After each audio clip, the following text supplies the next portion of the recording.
So this is just a tutorial to show you how to work the final sleeve round and the ribbed cuff of the Faraway Jumper. So I've just mocked up the end of a sleeve here, just so I can show you what to do. So I finished my second to last sleeve round and I've joined with a slip stitch, and I'm going to turn and I'm going to chain 3 to count as my first stitch.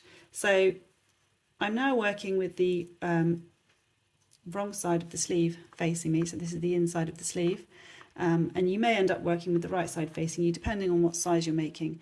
Don't worry, it doesn't matter.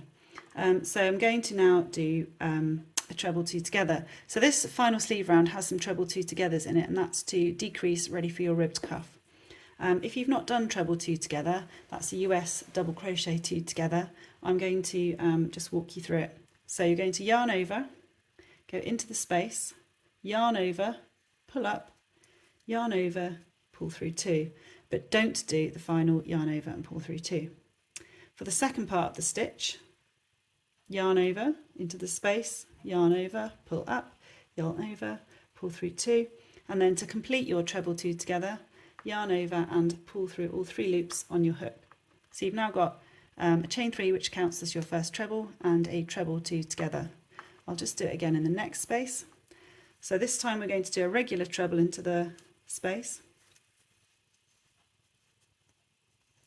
and then our treble 2 together. So yarn over into the space, yarn over, pull through, yarn over, pull through 2, yarn over into the space, yarn over, pull through, yarn over and pull through 2, and then for the final part, yarn over and pull through all 3.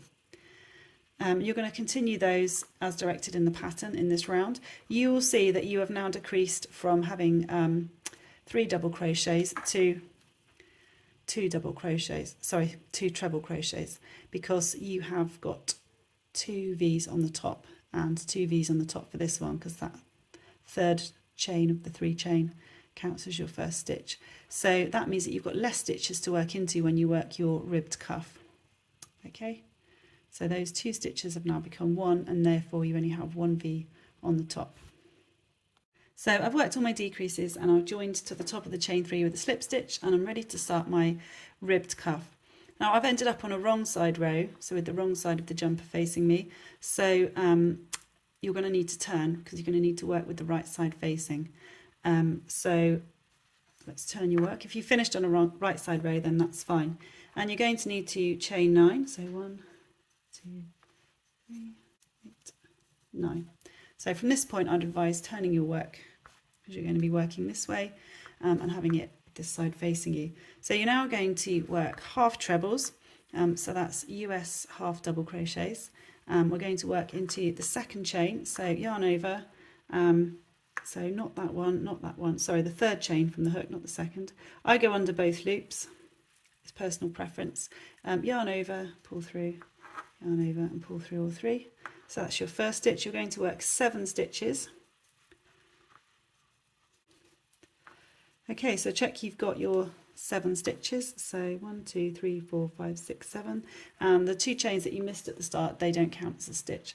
So I've got my 7 stitches, and now I'm just going to anchor that first row to the end of my jumper, which is why, or my end of my sleeve, which is why it's important that you've got the right amount of stitches. So you're going to slip stitch this row to the first 3 stitches, and you're going to do it back loop only, so just under the back loop.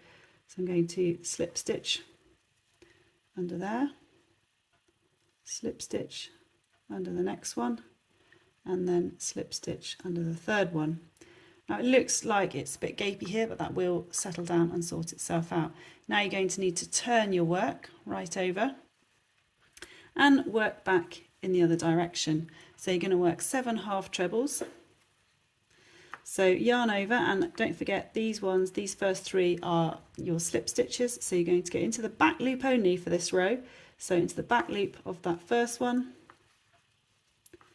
back loop only of the second one, and into the last one, 7. So you've got your 7 stitches. It looks a bit gapey here, but like I said, that will settle down. So you need to flip your work again, or turn your work, and you're going to chain 2 to start. This doesn't count as a stitch, so you've got your chain 2, and now again back loop only into the the next 7 stitches. So the first one you go into because your chain 2 doesn't count as a stitch, so back loop only, 2, 7. Okay, so now we're going to do the same. We're going to anchor by slip stitching into the back loop only of the next 3 stitches.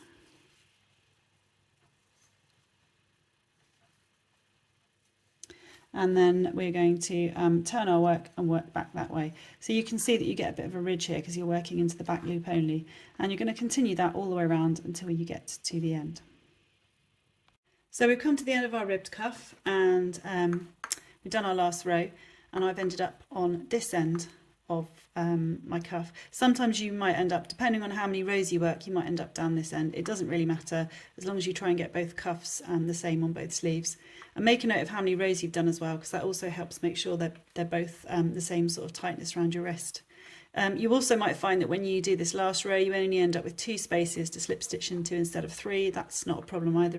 Just make sure you try and get both cuffs exactly the same. So we're now going to slip stitch up this space to finish off, and this is exactly the same on the hem of the jumper as well.